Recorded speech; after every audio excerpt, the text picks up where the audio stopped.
Hi, welcome back to CIT Tech Tips. This is Connor, and today I'm going to be showing you how to change your resolution on Windows 10.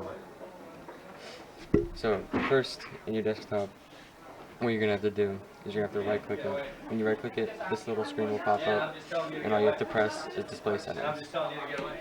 Then, it will bring you to the settings, and from here, you'll be in the Display tab, which you can change your brightness, the color profile, the scale of the text, and other stuff. But all you're going to have to do is you're going to have to scroll down. Once you scroll down, you'll see Display Resolution.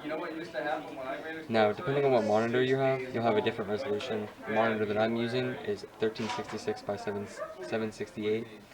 Yours could be 2000 or 4K, stuff like that.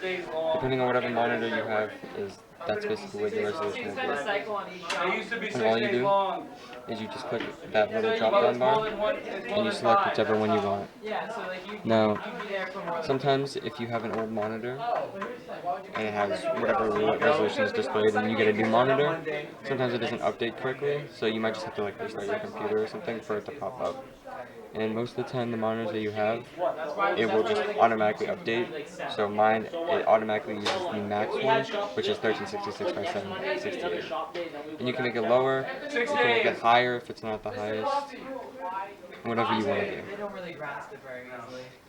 Well, that's all for today. Thank you for listening to CIT Tech Tips, and see you next time.